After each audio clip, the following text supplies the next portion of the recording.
I was born in India, and I came here when I was 15 years old. And I say I crossed the Atlantic Ocean to achieve the American dream, and we do embody the American dream. I graduated from University of Colorado, and I always wanted to be a business owner and entrepreneur, but I needed some experience. So I went to work for a couple of information technology company in Washington, D.C. area where we were. And then we mortgaged our house and bought a company called QSS Group Incorporated for $45,000. That was the best investment we made.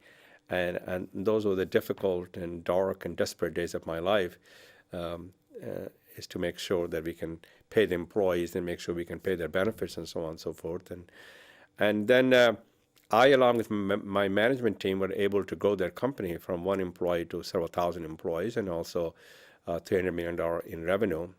So when people say how I became successful, I would say it's not I, we who made it happen. And a success in business is a team sport. And then after we became financially independent, when I sold my business in 2007 to Pro Systems Corporation, we started a private foundation. It's called Frank Islam and Debbie Dreisman Foundation, and Debbie is my wife. And that's focuses on arts and educations, and not only in the United States, but around the globe. I'm mostly focused on giving back. I write columns in Huffington Post and several organizations in India, which is the Times of India, and also Economic Times and several other news organizations in India on the topics of the business, as well as politics, as well as civic engagement, associated related to civic engagement as well. It has been much more rewarding to give back than any money that I've made in my life.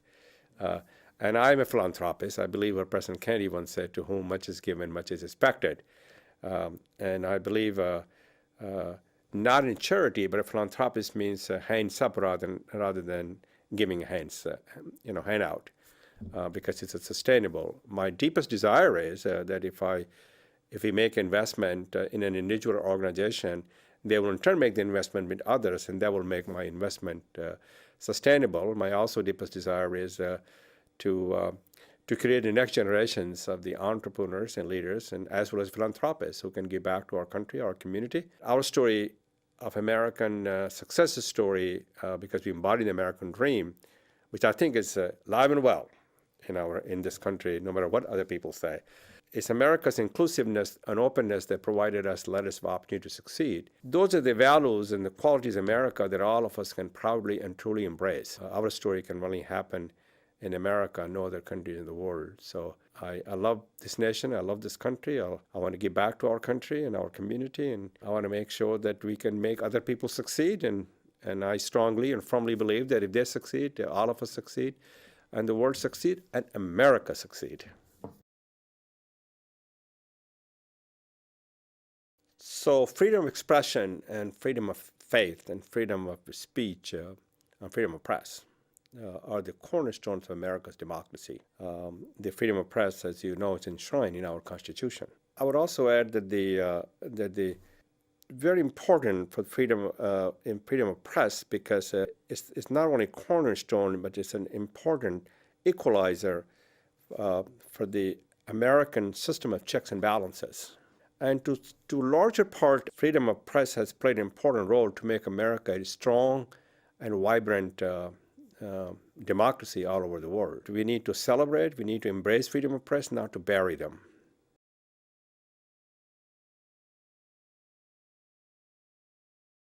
So Alfred Friendly Press Partners, I call them, abbreviation is AFPP. So we got involved because of their reputations and also what they believe in the freedom of press. In 2017, we funded a journalist to come from India for 6 months over here, and we selected, in conjunction working with you and with your organization, a girl named Smita Rajan, who came from India, and she just left, she went back to India. She, I consider a fearless fighter. She has a capability to be a journalistic change agent. She said what she has a great experience over here. She learned a lot, and she will be able to take one of the things that she said is the fact-checking, which I think does not happen as much in India. So I think that's something she has learned, and she will continue to do so when she goes back to India, fact-checking.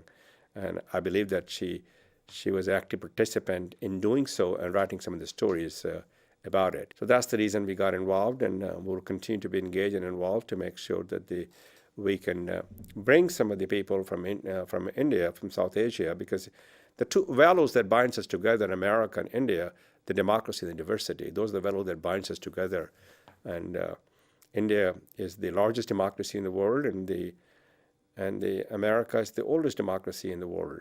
So we want them to come over here and learn what we do in terms of freedom of press and journalistic, and we want them to step up, and speak out if they feel, and continue to do so, and ask the hard questions, and give us the facts, not the fiction, not the fake news. Well, for the last 2 days, my experience and what I know, the reputation of Missouri School of Journalism is wonderful, and you are one of the best school of journalism in the world, and that's your reputations, and you are living up to those reputations. I had a great experience in attending several meetings and meeting the provost and several other people, but the most I was impressed by the students, and we had a chance to talk to and have a deeper conversation, if you will, to the students and what they're doing, what their thoughts are about the press, about the fake news, about what their ambitions and goals are, what they want to achieve when they graduate, when they grow up. So that was the most enjoyable part of our trip. My wife Debbie and I are very grateful that you invited us over here to talk to these and to converse with them and learn from them and listen from them. As you know, you're creating the next generations of journalists, and that's important what you're doing. So you're giving a service to our country. For that matter, you're doing a service to the world by creating these journalists, and they will go out and to all kinds of places in the world and talk about journalists and what is their value and their art and what they do as a journalist and freedom of press and our values and conscience and character of our country, who we are as an American.